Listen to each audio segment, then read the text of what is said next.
اور بس یہی بات جا کر رشیدہ کی کہی ہوئی شہزادی کے دماغ پر لگ گئی، اور اس کے بعد تو اس نے ایسا بوال کھڑا کیا کہ میری اور اماں کی بولتی بند ہو گئی تھی۔ میں سوچ بھی نہیں سکتا تھا کہ وہ اتنی سی عمر میں اتنا بڑا جھگڑا کر سکتی ہے۔ اس کا انداز بڑا ہی حیران کن تھا۔ تھوڑی ہی دیر میں رشیدہ خالہ کانوں کو ہاتھ لگاتے گھر سے باہر نکل گئی۔ اماں نے نفرت سے مجھے دیکھا اور کہنے لگی، یہ ہے تیری پسند؟ اسے لے کر آیا ہے تو؟ دیکھ لے، اس نے سارے جگ میں ہماری ناک کٹوا دی ہے، ابھی یہ شرمندہ کروا کے رکھ دیا۔ رشیدہ یہ سب گھر جا کر بتائے گی۔ کاشف کی بیوی کی زبان گز بھر کی ہے، لحاظ تو نام کو نہیں۔ دیکھ لو اپنی آنکھوں سے اپنی بیوی کی تربیت کو۔ کل کو یہ نہ کہنا کہ ماں نے الزام لگا دیا ہے۔ اپنی پسند پہ غور کر لے دوبارہ۔ اے لڑکی، اپنا نہیں تو ہمارا ہی لحاظ رکھ لیتی۔ تو ہوگی کسی بڑے برے خاندان سے، لیکن ہم نہیں ہیں، ہماری بڑی عزت ہے۔ آج تو نے مٹی میں ملا دیا سب کچھ۔ اماں نے غصے سے دو چار باتیں شہزادی کو سنائی اور اپنے کمرے میں چلی گئی۔ میں جانتا تھا کہ اب اماں کا غصہ اتنی آسانی سے ٹھنڈا نہیں ہوگا، اور غصہ تو مجھے بھی شہزادی پر بہت تھا۔ میں نے سختی سے اس سے کہا کہ تمہیں کیا ضرورت تھی اس معاملے میں بولنے کی؟ کیوں تم کمرے سے باہر نکلی؟ تمہیں منع بھی کیا تھا میں نے۔ شہزادی نے ناراضگی سے مجھے دیکھا اور کہنے لگی، وہ بڑی بھی مجھے باتیں سنائی چلے جا رہی تھی، میرے خاندان کے بارے میں بات کر رہی تھی، اور میں خاموشی سے برداشت کر لیتی؟ ایسا ممکن نہیں ہے۔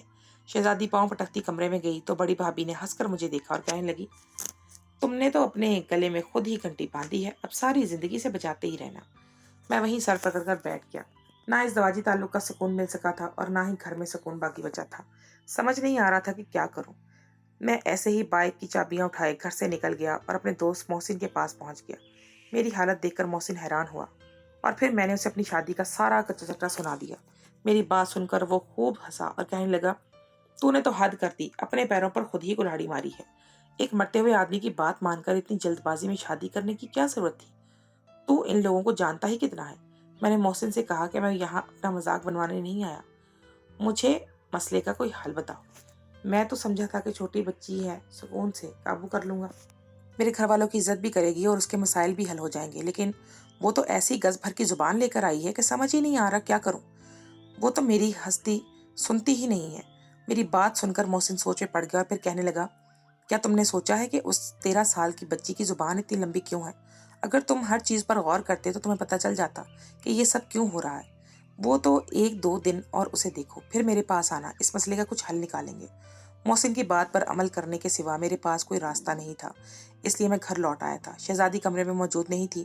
میں اسے ڈھونڈتا ہوا اس کی ماں کے کمرے میں اوپری منزل پر پہنچا تو اندر والی آنے والی آوازوں پر میرا دل دھک سے رہ گیا۔ میں جان گیا تھا کہ میری بیوی کیوں ہم دونوں کے تعلق کو سمجھ نہیں پا رہی ہے، وہ کیوں مجھ سے اتنی دور ہے۔ سب کچھ ایک کھلی کتاب کی طرح میرے سامنے آ گیا تھا اور میری جان نکل گئی تھی۔ جو کچھ میں سمجھا تھا ویسا ہرگز بھی نہیں تھا۔ میں نے ان دونوں کو خبر نہ لگنے دی کہ میں سب کچھ جان گیا ہوں، اور اگلے ہی دن میں ساری بات لے کر محسن کے پاس پہنچ گیا۔ وہ کہنے لگا، فکر نہ کرو، میرے پاس ایک حل ہے، اگر تم میری بات پر عمل کر لو تو شاید سب کچھ ٹھیک ہو جائے۔ اور پھر محسن نے مجھے ایک عجیب سے طریقہ بتایا جس سے میں اپنے اور شہزادی کے تعلق کو ٹھیک کر سکتا تھا۔ بات کچھ عجیب تھی لیکن میرے دل کو لگی تھی، اس لیے میں نے محسن کی بات مان لی۔ وہ مجھے ایک جگہ لے گیا، وہاں سے میں نے ایک ایس کا بتایا سامان خریدا اور پھر اپنے گھر پہنچ گیا۔ شہزادی اپنے کمرے میں تھی لیکن اکیلی تھی۔ میں نے اس کے آگے اکیلے ہونے کا فائدہ اٹھایا، اور پھر جب کمرے میں وہ اکیلی رہ گئی تو میں کمرے میں داخل ہوا۔ میں نے شہزادی کے ہاتھ میں وہ پٹارا پکڑایا جو میں لے کر آیا تھا، اور اسے کہا کہ آج تمہیں اسے سنبھال کر رکھنا ہے اور ہر جگہ اپنے ساتھ رکھنا ہے۔ شہزادی نے نہ سمجھی سے وہ پٹارا پکڑا اور کہنے لگی کہ اس میں کیا ہے؟ میں نے دھیرے سے مسکرا کر کہا، کھول کر دیکھ لو۔ اور جیسے ہی اس نے وہ پٹارا کھولا، اس کے چہرے پر ہوائیاں اڑنے لگی۔ اسے جلدی سے ڈھکن بند کر دیا اور کہنے لگی کہ یہ کیا ہے؟ آپ یہ کیوں لے کر آئے ہیں؟ چاہتے کیا ہیں آپ؟ میں نے ہاتھ پکڑ کر اسے بستر پر بٹھایا اور اس سے پوچھا کہ تم یہ ڈھکن کیوں بند کرتی ہو؟ ایسا بھی کیا خطرناک ہے؟ ایک ناگ ہی تو ہے، پھر ڈر کس بات کا ہے؟ شہزادی خوفزدہ انداز میں کہنے لگی، شاید آپ کو معلوم نہیں ہے کہ یہ ناگ زہریلا ہوتا ہے۔ اگر یہ ایک دفعہ اس کا زہر پھیل جائے تو انسان کو مرنے سے کوئی بچا نہیں سکتا۔ انسان جان سے ہاتھ دھو بیٹھتا ہے۔ میں نے فوراً شہزادی سے کہا کہ اس ناگ کا زہر تو سب کو معلوم ہے، اور یہ بھی پتا ہے کہ اس کے زہر سے انسان مر جاتا ہے، لیکن کیا تمہیں معلوم یہ ہے کہ ایک زہر انسان کی زبان میں بھی ہوتا ہے، اور اس زہر سے انسان بے موت مرتا ہے، نہ زندوں میں شمار ہوتا ہے نہ مردوں میں؟ کیا اس کے بارے میں تمہیں نہیں معلوم؟ شہزادی نے نہ سمجھی سے میری طرف دیکھا۔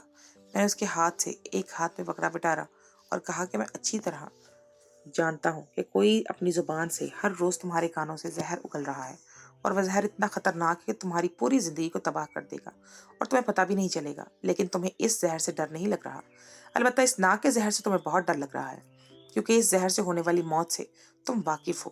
تم اس سے ہونے والے نقصان سے لا علم تو نہیں ہونا چاہتی، لیکن سچ کہوں تو اس ناک کا زہر اتنا زہریلا نہیں جتنا وہ زہر ہے جو انسان کے کانوں میں انڈیلا جاتا ہے، اس کے دماغ میں بھرا جاتا ہے۔ میں نے خود اپنے کانوں سے سنا ہے کہ تمہاری ماں نے تمہیں مجھ سے دور رہنے کا کہا ہے، اس نے تمہیں مجبور کیا ہے کہ تم اس گھر میں ہر کسی کے ساتھ جھگڑا کرو، زبان درازی کرو، میرے دل سے اتر جاؤ، اور پھر حق مہر میں جو پیسہ تمہاری ماں نے تمہارے نام لکھوایا ہے تم دونوں وہ لے کر یہاں سے چلتی بنو۔ تمہاری ماں نے زبردستی مجھ سے لاکھوں روپے حق مہر میں لکھوائے ہیں، لیکن میں اس وقت ان کی نیت نہیں سمجھ سکا تھا، مگر اب جانتا ہوں کہ اس لاکھ روپے کی وجہ سے، کیونکہ اب مجھے پتا ہے، میں جانتا ہوں کہ اس لاکھ روپے کے پیچھے کیا مقصد پوشیدہ تھا۔ مجھے تمہیں لاکھ روپے دینے پر کوئی اعتراض نہیں ہے، لیکن تم دونوں ماں بیٹی وہ پیسے کب تک کھاؤ گی؟ کیا پھر تم کسی اور سے نکاح کرو گی، پھر کسی کی بیوی بنو گی؟ تمہاری ماں تمہیں استعمال کر رہی ہے، وہ تمہارے کانوں میں زہر انڈیل رہی ہے اور تمہیں پتہ بھی نہیں چل رہا۔ یہ زہر تمہاری ساری زندگی کو برباد کر دے گا۔